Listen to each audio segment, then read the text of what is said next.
visualize, feel, and act to manifest anything that you desire in this world. You see, when you visualize, it means that you are a visionary. And once you have a vision, you must write down the vision. And that which you would have written down, you have to learn to feel it. You have to get into the feeling. And by getting into the feeling, you'll be able to impress that feeling upon your subconscious mind. And your subconscious mind act by feeling. And once you feel it, then it will motivate you to act upon it. You must take inspired action. And that inspired action that you take, it will definitely give you your manifestation, because it is actually an impregnation. You see, we were not taught the act of sex on 3 levels.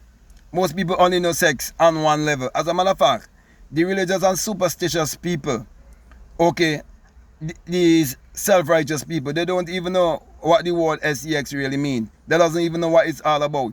Because if they know, they would know even your very existence.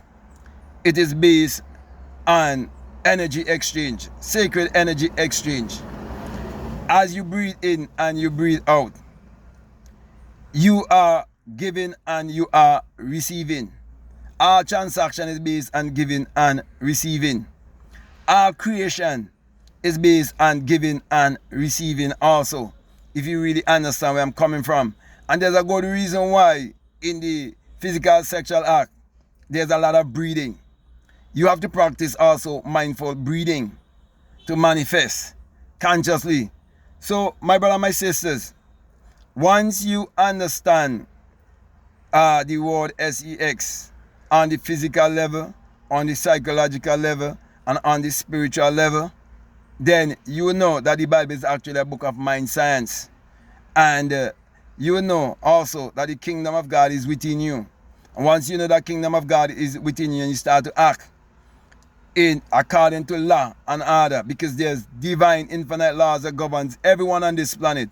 Once you start to master those laws, okay, you're gonna see the changes in your life, and you start to bring forth.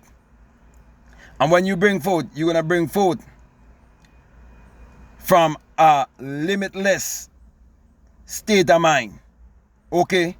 Because the programs and the system in this was set up for you to have a limited mindset. You would break that, and you would have a limitless mindset, and you would definitely come to realize your oneness. So you will look at the sea, you look at nature all around you and so on, and you see nature never go empty.